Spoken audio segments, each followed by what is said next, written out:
Oke, baik. Assalamualaikum warahmatullahi wabarakatuh.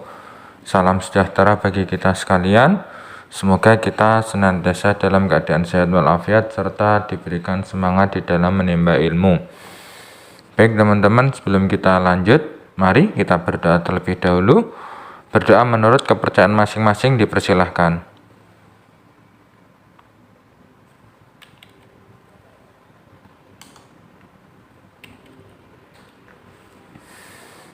Baik, berdoa selesai. Teman-teman, pada kesempatan kali ini kita akan coba berdialog, berdiskusi, sharing session seputar laporan audit bersama saya Taufik Andri Setiono. Oke, laporan audit. Laporan audit itu merupakan hal yang sangat penting di dalam penugasan audit. Ya sebenarnya laporan itu tetap semua itu penting ya. Kita bekerja pasti diminta laporan. Kita mungkin ada kegiatan pasti diminta laporan. Nah sama halnya dengan audit. Kita udah diminta suruh ngaudit, baik audit internal, audit eksternal, audit investigatif ataupun semacamnya. Kita pasti akan diminta yang namanya laporan. Kemarin udah ngapain? Udah ngaudit ini, udah ngaudit itu. Mana dong bukti laporannya?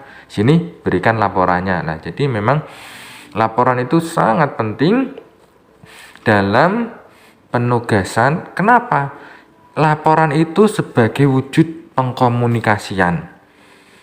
Pengkomunikasian antara auditor dengan yang memerlukan laporan-laporan tersebut. Tentunya sangat banyak ya.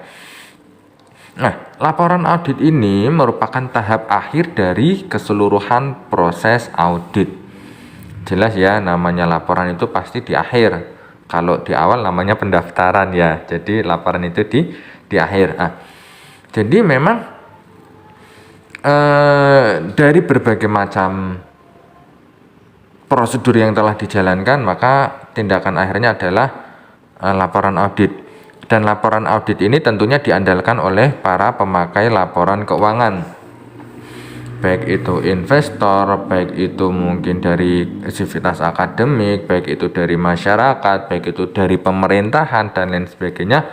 Itu mereka lebih menunggu tentang laporan audit dibandingkan sekadar laporan yang belum diaudit. Nah, maka dari itu kita pada kesempatan kali ini akan mencoba belajar tentang laporan audit. Ada apa aja sih laporan audit? Oke. Nah, jadi nanti laporan audit atau bahasa lainnya adalah opini audit itu ada 5. Yang pertama ada WTP ataupun wajar tanpa pengecualian, unqualified opinion. Terus ada WTP dengan paragraf penjelasan, yaitu modified unqualified opinion. Atau yang ketiga wajar dengan pengecualian, qualified opinion. Yang keempat tidak wajar, adverse opinion. Dan yang kelima adalah tidak memberikan pendapat ataupun disclaimer of opinion. Jadi ya walaupun mungkin ada yang menggolongkan menjadi 4 ya, ada yang menggolongkan 4 yakni tidak wajar dan tidak memberikan pendapat jadi 1, ada seperti itu. Ada yang 5 ya, pada prinsipnya tetap sama. Pada prinsipnya tetap sama. Nah, yuk kita coba bahas sedikit-sedikit ya. Oke, yang pertama yakni penerbitan laporan audit wajar tanpa pengecualian, yakni WTP. Apa aja sih syarat agar bisa menjadi WTP? Ada 4 setidaknya. Yang pertama, laporan telah lengkap. Apa aja laporan itu? Ya laporan keuangan, ya mungkin laporan penjelasan, ya mungkin tentang bukti-buktinya dan lain semuanya. Pokoknya semua itu harus lengkap. Ibarat kata dari A sampai Z itu harus lengkap. Lalu bukti audit yang memadai. Jadi bukti audit yang cukup memadai tadi dikumpulkan, telah terkumpul, dan nanti auditor yang telah melaksanakan penugasan audit tersebut akan menyimpulkan daripada bukti-bukti tadi. Lalu yang ketiga, laporan keuangan telah disajikan sesuai dengan PABU. Ayo, PABU itu apa teman-teman? Ya, benar. PABU itu adalah prinsip akuntansi berterima umum. Jadi, kenapa kok PABU itu diperlukan? Ya, agar semua laporan keuangan di Indonesia ini standar. Bayangkan coba perusahaan A, laporannya sesuai perusahaan A, perusahaan B sesuai perusahaan B, perusahaan C, sampai nanti perusahaan ada banyak kan. Nah, kalau tidak diseragamkan maka akan kerepotan sendiri, maka harus disesuaikan dan telah ditetapkan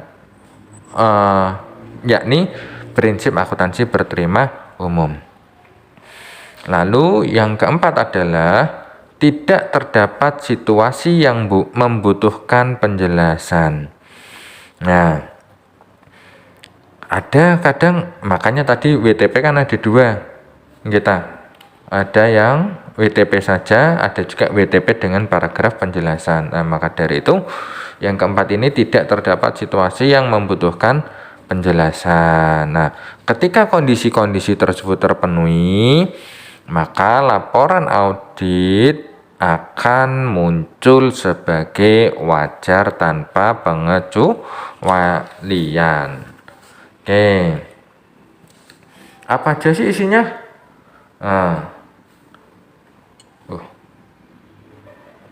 Oke.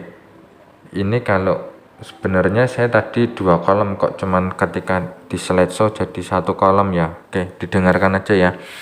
Yang pertama, laporan audit wajar tanpa pengecualian untuk entitas non-publik. Ya, jadi kan di Indonesia itu ada 2 ya, ada non-publik dan ada publik. Atau bahasa lain mungkin ada yang nirlaba dan mengejar laba, misalkan seperti itu. Nah, untuk yang perusahaan non-publik itu ada judul laporan audit independen, misalkan seperti itu. Lalu ada alamat laporan audit tersebut kepada siapanya disebut. Paragraf pendahuluan ini misalkan kami telah mengaudit neraca perusahaan Sejahtera per tanggal 31 Desember 2021 misalkan, dan 2020, serta laporan laba rugi, laporan perubahan ekuitas, dan laporan arus kas, dan lain sebagainya. Lalu tanggung jawab manajemen. Manajemen bertanggung jawab atas penyusunan dan penyajian laporan keuangan yang wajar sesuai dengan prinsip-prinsip akuntansi berterima umum. Misalkan seperti itu ya. Terus tanggung jawab manajemen. Tadi udah ya. Sekarang tanggung jawab auditor.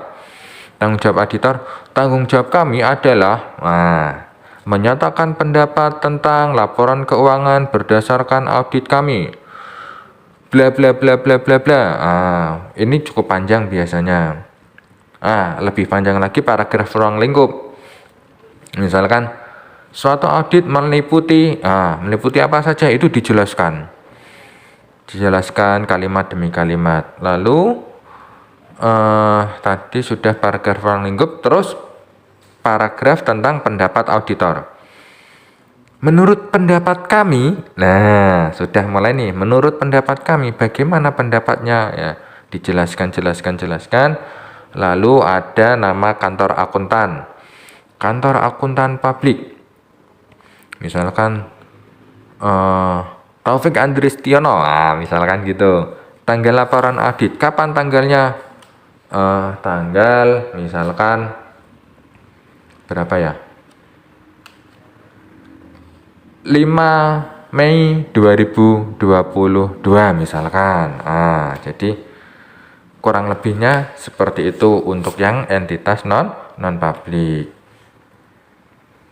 Adapun yang untuk entitas publik, yakni biasanya lebih sederhana. Kenapa kok lebih sederhana? Karena publik itu bersifat untuk orang umum. Jadi siapa saja bisa mengakses. Kalau non publik jarang-jarang. Kenapa? Karena non publik itu biasanya bersifat tidak mengejar laba, yakni mereka-mereka yang usaha ataupun di bidang sosial gitu misalkan. Tentang zakat, infak, sodako, tentang apa lagi? Ya pokoknya yang bergerak di bidang sosial, kemanusiaan dan lain sebagainya. Adapun yang entitas publik biasanya yang mengejar laba. Misalkan apa? Perusahaan-perusahaan yang ada PT Taufik TBK gitu misalkan. TBK kan terbuka. Nah, yang terbuka itu yang ataupun yang go public biasanya memang banyak diperlukan orang masyarakat, sehingga itu sederhana aja, kurang lebihnya seperti itu. Isinya adalah paragraf pendahuluan, ruang lingkup, dan paragraf pendapat.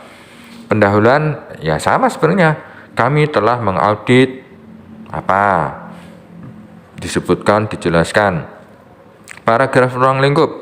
Kami melaksanakan audit sesuai dengan standar, dijelaskan bla bla bla bla bla. Paragraf pendapat. Menurut pendapat kami, laporan keuangan yang kami sebut di atas menyajikan secara wajar tanpa pengecualian misalkan dan lain sebagainya. Itu yakni tentang baik yang non publik ataupun yang bersifat publik. Lalu biasanya selain tentang itu juga biasanya ada juga yang tentang pengendalian internal. Ya, ada yang mengistilahkan audit mutu internal. Ada audit internal, ada audit mutu internal. Kalau audit mutu internal itu biasanya tentang prosedur-prosedurnya. Kalau audit internal, auditor internal itu tentang keuangan. Kalau ini tentang prosedur-prosedur ataupun bahasanya sistem pengendalian internal. Nah, kurang lebihnya seperti itu. Isinya paragraf pendahuluan, lalu ada paragraf ruang lingkup, paragraf definisi, paragraf keterbatasan yang melekat, paragraf pendapat, dan paragraf referensi silang. Paragraf pendahuluan sama rata-rata ya. Paragraf pendahuluan itu kami telah mengaudit pengendalian internal atas, disebutkan atas apa? Pelaporan keuangan misalkan. Lalu paragraf ruang lingkup. Ruang lingkup yakni kami melaksanakan audit sesuai dengan standar publik. Jelaskan paragraf definisi. Pengendalian internal perusahaan atas pelaporan keuangan adalah namanya definisi ya. Dijelaskan. Lalu paragraf keterbatasan yang melekat. Misalkan karena keterbatasan yang melekat, pengendalian atas pelaporan keuangan mungkin tidak dapat mencegah dan mendeteksi salah saji. Jelaskan. Lalu paragraf pendapat. Menurut pendapat kami, dijelaskan. Lalu paragraf referensi silang yakni kami juga telah mengaudit sesuai dengan standar. Jadi paragraf referensi silang itu bahasanya adalah audit itu menyertakan referensi-referensi yang terpisah tentang yang diaudit itu sendiri.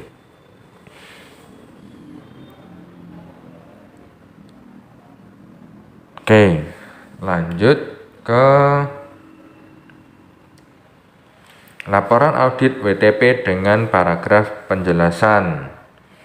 Kapan ini bisa terjadi? Yakni ketika tidak mengaplikasikan secara konsisten laporan keuangan yang sesuai dengan PABU. Periode ini mengikuti PABU, periode besok tidak mengikuti, besoknya lagi mengikuti, pokoknya tidak konsisten, inkonsistensi. Lalu adanya keraguan substansial mengenai going concern. Ya, ini misalkan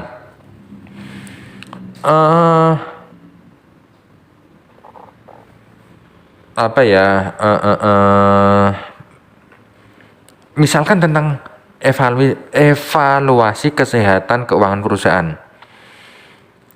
Dievaluasi nih, loh ini kok ini ya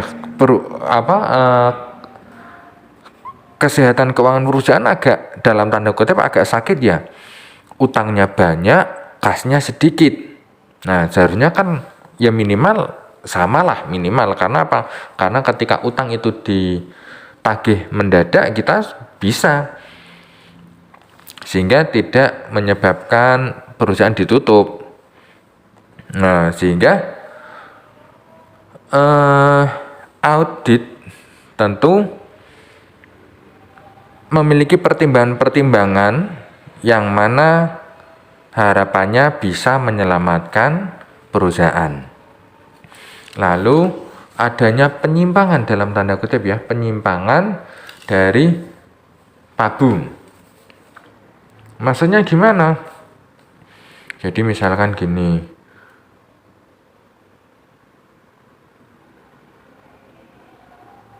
mungkin ada masa-masa yang itu kondisi darurat. Misalkan dulu ketika awal COVID ya, awal COVID misalkan, kita biasanya seperti ini, karena ada COVID, ada pandemi, kita berubah haluan. Bisa jadi itu menimbulkan penyimpangan karena proses penyesuaian ya. Gimana caranya karyawan tetap terbayarkan gajinya misalkan, ataupun lain sebagainya. Nah, lalu misalkan yang lain adalah penekanan pada suatu hal. Misalkan di situ penekanannya berupa adanya transaksi dari pihak lain yang bernilai besar. Atau mungkin ada peristiwa penting yang terjadi setelah tanggal neraca. Nah, jadi pokoknya ada penekanan-penekanan pada suatu hal. Lalu laporan yang melibatkan auditor lain, yakni mungkin yang namanya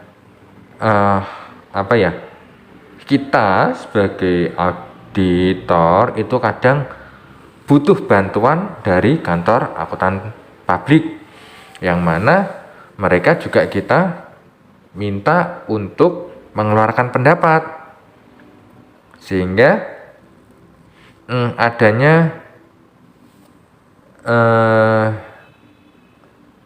adanya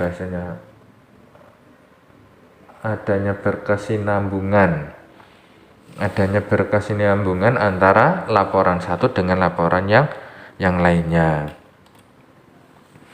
Oke, adapun isinya yakni paragraf pendahuluan, paragraf ruang lingkup, paragraf pendapat, dan paragraf penjelasan tambahan. Oke.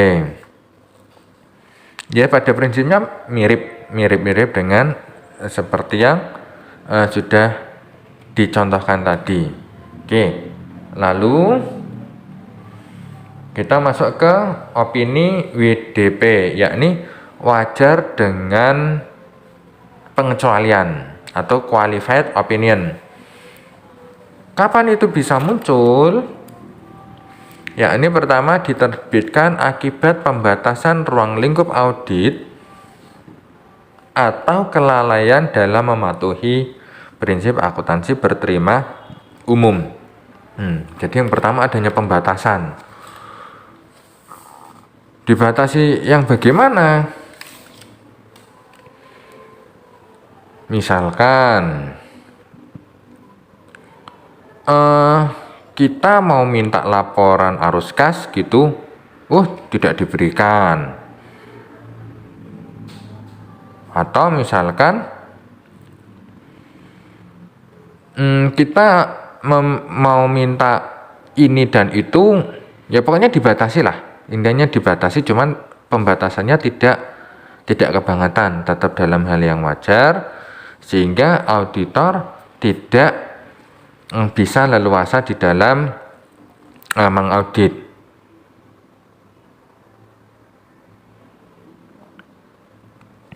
Oke. Nah, lalu ada juga pendapat tidak wajar. Oh, tadi kelalaian dalam mematuhi pabula.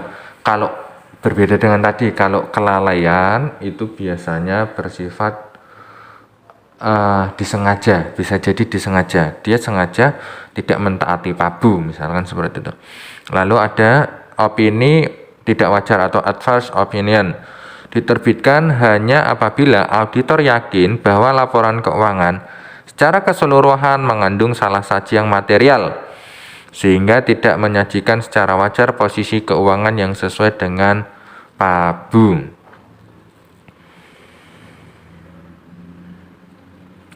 Laporan pendapat ataupun laporan opini tidak wajar ini hanya dapat diterbitkan apabila auditor memiliki pengetahuan setelah melakukan investigasi yang mendalam bahwa sebenarnya tidak ada kesesuaian antara laporan dengan pabu. Ya. Kalau tadi adanya kelalaian, kalau ini benar-benar tidak sesuai, kan tentu beda. Kelalaian mungkin hanya di satu pihak ataupun di satu sisi, tapi kalau tidak sesuai, hampir semuanya. Lalu tidak memberikan opini ataupun disclaimer of opinion, yakni dilakukan ketika terdapat pembatasan ruang lingkup audit atau terdapat hubungan yang tidak independen menurut kode perilaku profesional antara auditor dengan kliennya. Nah, jadi adanya kedua situasi tersebut maka akan menghalangi auditor untuk mengeluarkan pendapat atas laporan keuangan secara keseluruhan. Auditor juga bisa memiliki opsi untuk menolak memberikan pendapat pada masalah yang menyangkut tentang keberlangsungan perusahaan ataupun going concern-nya. Oke, lalu kita masuk kepada materialitas. Apa sih materialitas itu? Materialitas yakni pertimbangan penting dalam menentukan jenis laporan yang tepat untuk diterbitkan dalam situasi tertentu. Misal, jika ada salah saji relatif tidak material terhadap laporan keuangan suatu entitas selama periode berjalan, maka boleh dong sesekali menerbitkan opini wajar tanpa pengecualian. Kenapa? Karena relatif tidak material. Nah, suatu salah saji dalam laporan keuangan dapat dianggap material jika pengetahuan akan salah saji tersebut akan mempengaruhi keputusan para pemakai laporan keuangan. Nah, misalkan gini. Materialitas itu ibarat kata gini, total keseluruhan adalah 1 juta misalkan. Ini pendekatan sederhana saja. 1 juta. Ternyata cuma 500. Maka itu tidak material. Oh, ternyata 100.000. Itu material. Maka yang terakhir adalah tingkat material itu sendiri, yakni jumlahnya tidak material, material tapi tidak memperburuk laporan keuangan secara keseluruhan dan sangat material. Oke, tidak material. Ketika ada salah saji dalam laporan keuangan, tapi cenderung tidak mempengaruhi keputusan pemakai laporan keuangan, maka hal tersebut dianggap tidak material. Contoh, misalkan manajemen mencatat asuransi di Berdimuka sebagai aset pada tahun sebelumnya dan memutuskan untuk membebankan dalam tahun berjalan guna mengurangi biaya pemeliharaan mesin misalkan. Nah, ini sebenarnya manajemen tidak mematuhi PABU. Tapi jika jumlahnya sedikit, maka salah saji tersebut tidak material dan laporan audit WTP laporan audit WTP bisa diterbitkan di situ. Lalu misalkan yang kedua yakni jumlah material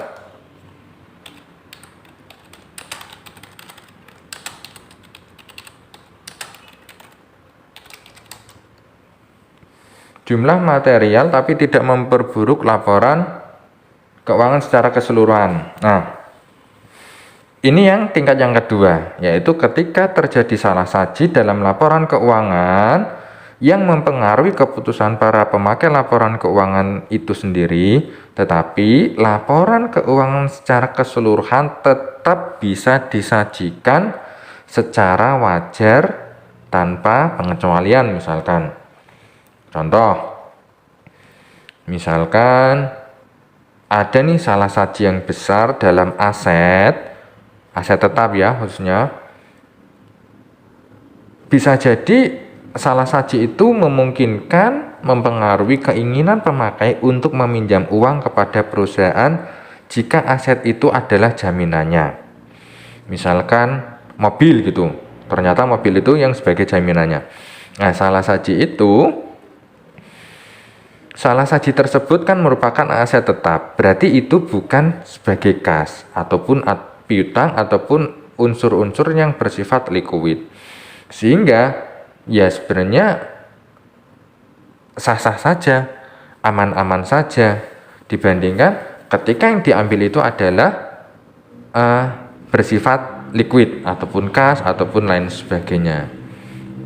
Dan yang terakhir adalah jumlah yang sangat material, yakni ini adalah tingkat tertinggi ketika terjadi salah saji yang bersifat material, maka laporan keuangan itu tidak bisa diandalkan. Misalkan ya,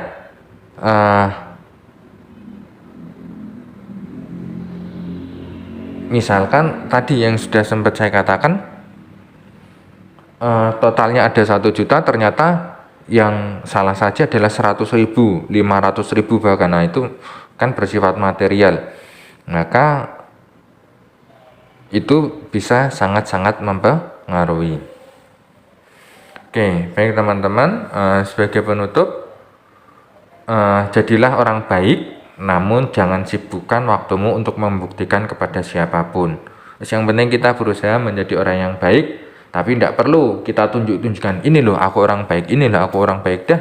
Pokoknya kita berbuat sebaik mungkin. Nah, mungkin yang sedikit ini semoga bisa bermanfaat. Saya yakin masih banyak kekurangan, mohon maaf atas segala kekurangan, mohon maaf atas segala kesalahan, mohon koreksi juga dari seluruh yang mendengarkan. Apabila ada yang baik bisa diambil manfaatnya, apabila ada yang salah-salah mohon maaf atas kesalahan tersebut. Dari saya Taufik Andri Setiono, pangapunten matur nuwun. Assalamualaikum warahmatullahi wabarakatuh.